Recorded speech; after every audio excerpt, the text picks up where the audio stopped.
नमस्कार दोस्तों, आप सभी का स्वागत है आपके अपने YouTube चैनल पर। दोस्तों आज की वीडियो में बात करने वाले हैं NSPC लिमिटेड स्टॉक के बारे में। सुगस इस स्टॉक पे अगर आज फिर से चर्चा की जाए तो गिरावट फिर से देखने को मिल चुकी है। जिस प्रकार हम लास्ट एनालिसिस पर ही बात कर रहे थे कि मार्केट में क्रैश कभी भी आ सकती है, और आज के सेशन में वही चीज़ हमें फिर से फेस करनी पड़ चुकी है। अब फिलहाल दोस्तों इस कंपनी के उतार चढ़ाव किस लेवल रहने वाले हैं, आखिरकार दोस्तों इस स्टॉक पर क्या बड़ी अपडेट रहने वाली है, वो चीज़ भी चर्चा करने वाले हैं। और क्वार्टर 3 तक कंपनी के कर्ज में क्या इजाफा आ सकता है और क्या रिकवरी नज़र आ सकती है। जानकारी स्टार्ट करने से पहले बता दूं, बाय शेयर के लिए कोई रिकमेंडेशन सजेशन नहीं रहने वाला। सबसे पहले प्राइस पर अगर हम चर्चा करें तो दोस्तों 79 रुपये 42 पैसे पर आज की सेशन की क्लोजिंग नजर आई है। कहीं ना कहीं इंट्राडे के जो उतार चढ़ाव थे वो हमें काफ़ी ज़्यादा नजर आए, क्योंकि 78 रुपये 11 पैसे तक सेशन पे गिरावट हमें मिली। 80 रुपये की ओपनिंग नजर आई थी और 80 रुपये 44 पैसे के इंट्राडे की टॉप प्राइस रही है, पर क्लोजिंग काफ़ी वीक आंकड़े पे। पर लास्ट 5 सेशन की अगर हम चर्चा करें तो इस स्टॉक में पिछले 5 सेशन के अंदर ये जो गिरा तेजी नजर आई 80 रुपये 45 पैसे तक हमें तेजी भी नजर आई, पर कंटिन्यूसली हमें फिर से क्रेश देखने को मिली, क्योंकि क्रेश तो यहाँ पे 77 रुपये 10 पैसे तक पहले भी हमें फेस करनी पड़ी। लास्ट 1 महीने में अगर देखा जाए तो ऑल ओवर हमें गिरावट नजर आई। 6 महीने में बड़ी क्रेश नजर आई 23% की, क्योंकि यहाँ पे देखने को मिलेगा कि कंटिन्यूसली जो 118 रुपये 40 पैसे तक का जो पिछले 1 ईयर की टॉप प्राइस थी वो भी इसी दिन ऐड हुई थी, जो 15 जुलाई को नजर आई थी। पर अभी इस स्टॉक पे कंटिन्यूसली गिरावट हमें फेस करनी पड़ रही है, लॉस पे लॉस हमें देखने को मिल रहे हैं। पर अभी अगर इस स्टॉक के आज के सेशन की अगर हम बात कर ले तो आज के काउंटर पर 1 करोड़ 42 लाख शेयर का कारोबार हुआ है, जिसमें से होल्डिंग जो रहने वाली है 41% की काफ़ी अच्छी डिलीवरी रहने वाली है। और यहाँ पे अगर बात करें प्री ओपन मार्केट की तो दोस्तों नेक्स्ट सेशन के लिए, कल के सेशन के लिए जो ऑर्डर अब लग चुके हैं 8,63,025 की यहाँ पे जो है सेलिंग क्वांटिटी लग चुकी है। और यहाँ पे अगर हम बात करें बाइंग क्वांटिटी की तो 2,52,813 की दोस्तों बाइंग क्वांटिटी भी लग चुकी है। पर अभी अगर हम मनी कंट्रोल के रिपोर्ट को एक्सप्लोर करें तो हमें क्लियर पता चलने वाला है कि कंपनी के जो इंडिकेटर्स किस प्रकार कार्य कर रहे हैं। सबसे पहले अगर कंपनी के टेक्निकल इंडिकेटर्स की अगर बात कर ले तो यहाँ पे देखने को पहले ही मिल रहा है कि काफ़ी वेरियस जो इंडिकेटर्स है वो अभी के टाइम देखने को मिल रहे हैं। साथ ही साथ RSI इंडिकेटर की अगर हम चर्चा करें तो कंपनी के एक दिन के चार्ट फ्रेम के अनुसार कंपनी का जो RSI इंडिकेटर रहने वाला है वो पहली चीज़ काफ़ी वीक देखने को मिल चुका है, क्योंकि यहाँ पे नजर आएगा कि 40.36 अंकों पे कारोबार कर रहा है।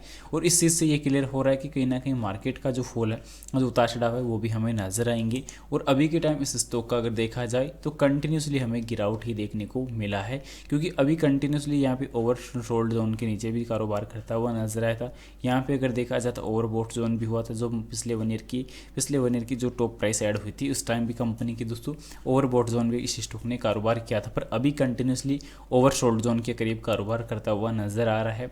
साथ ही साथ कंपनी की EPS रेट में अभी के टाइम बढ़ोतरी नजर आई है।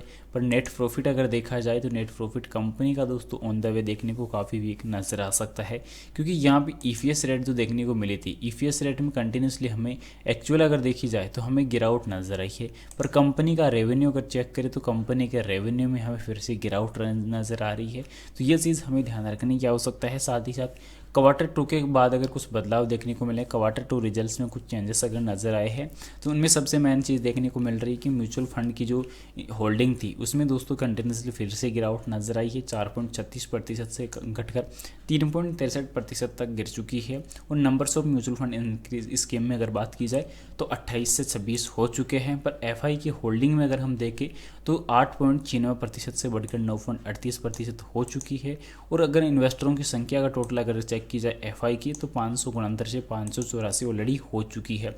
इंस्टीट्यूशनल इन्वेस्टरों में अगर देखा जाए तो होल्डिंग गिरी है 20.51% से बढ़ गिरकर दोस्तों 20.27% हो चुकी है।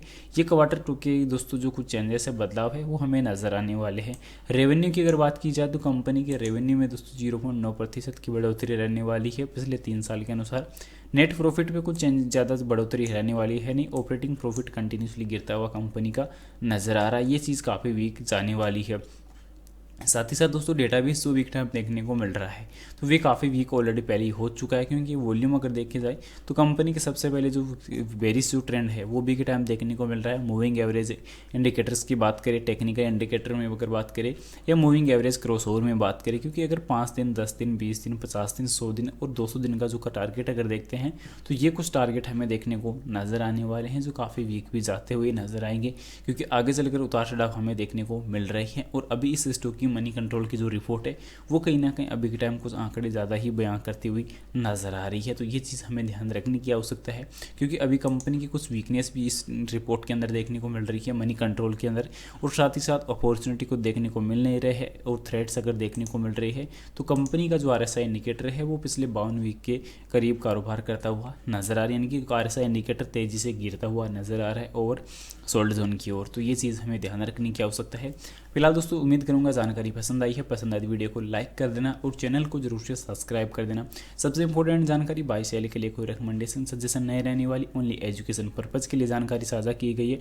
इन्वेस्टमेंट करने से पहले अपने फाइनेंशियल एडवाइजर की सलाह जरूर ले या खुद की रिसर्च जरूर से कर ले।